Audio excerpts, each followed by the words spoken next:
Salut les moteurs poteaux et bienvenue pour cette nouvelle vidéo. Alors pour les anciens qui suivent la chaîne depuis ses débuts, il n'y en a pas beaucoup mais quelques-uns quand même, vous vous souvenez peut-être de la vocation de la chaîne à l'époque, puisque je parcourais des circuits historiques et je construisais des histoires autour de ça. Donc on a notamment eu un petit peu d'histoire autour du circuit de Montlhéry, on a eu un petit peu d'histoire autour du circuit de Monaco, et puis cet esprit-là s'est un petit peu perdu. Et il s'avère que récemment, on m'a dit, tiens, ce serait bien quand même que tu reprennes un petit peu ce côté historique justement du sport automobile, et je me suis dit, pourquoi pas. Alors ça fait un moment qu'on me l'a demandé, il a fallu le temps que ça cogite un petit peu dans la tête, tout ça. Et donc aujourd'hui, on va revenir sur un circuit en particulier. Ce circuit qui a fait son apparition très récemment sur Gran Turismo 7 et sur Assetto Corsa Competizione, il s'agit du circuit de Watkins Glen. Alors, on va regarder un petit peu les origines de ce circuit et par quelles étapes il est passé pour en arriver donc au circuit que l'on connaît aujourd'hui. Alors tout commence en 1948, donc pas loin du village de Watkins Glen, où la première course est organisée dans la région sur un circuit d'un petit peu plus de 10 km qui se tient sur des routes publiques. Seulement voilà, au bout de quelques accidents et notamment un septuagénaire tué, il est décidé qu'un circuit permanent serait construit.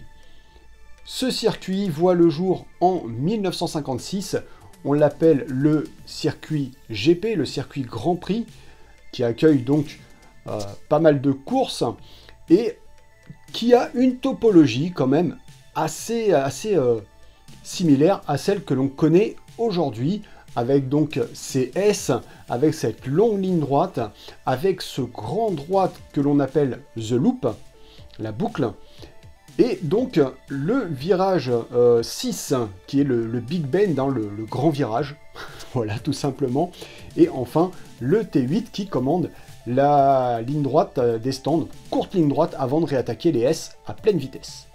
C'est donc un circuit qui fait 3,7 km et que l'on va aller parcourir dès à présent à bord d'une Porsche 906 d'époque bien entendu, sur le jeu Assetto Corsa bien entendu, seul jeu à l'heure actuelle à proposer, à ma connaissance, ce circuit. C'est parti!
Alors en 1971, de gros travaux ont lieu pour donner naissance au circuit quasiment à peu de choses près que l'on connaît aujourd'hui.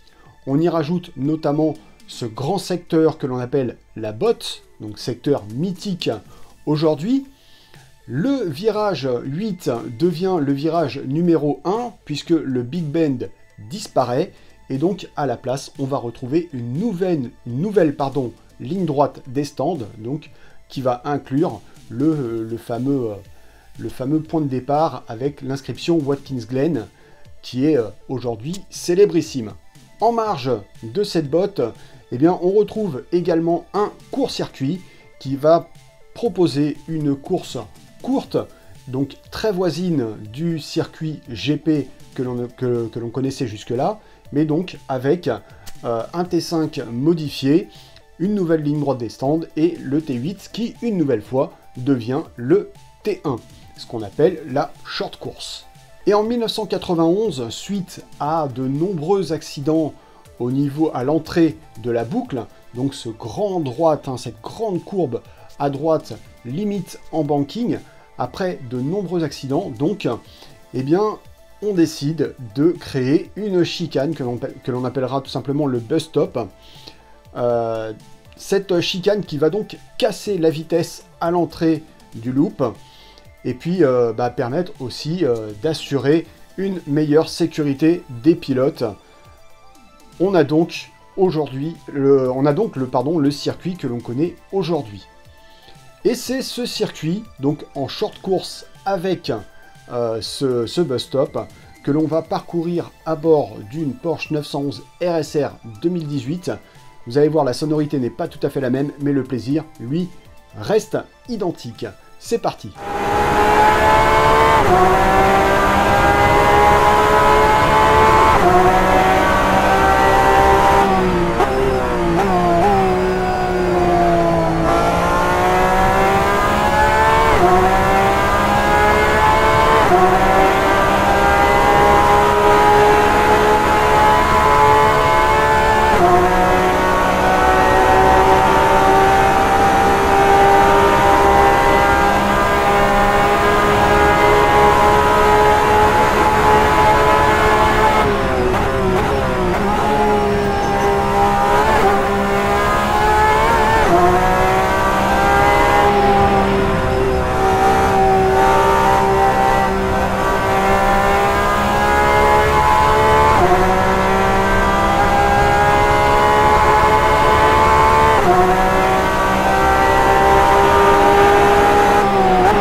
Voilà, donc on arrive au bout de cette petite présentation, ce petit historique du circuit de Watkins Glen. N'hésitez pas à me dire en commentaire si ça vous a plu et si vous en voulez d'autres.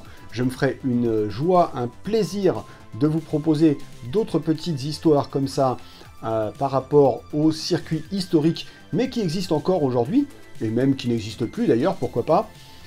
N'oubliez pas bien entendu de vous abonner, d'activer la cloche, le petit pouce de l'amour qui fait toujours plaisir. D'ici la prochaine vidéo, je vous souhaite une bonne route et bien entendu, soyez sages au volant. Kenavo!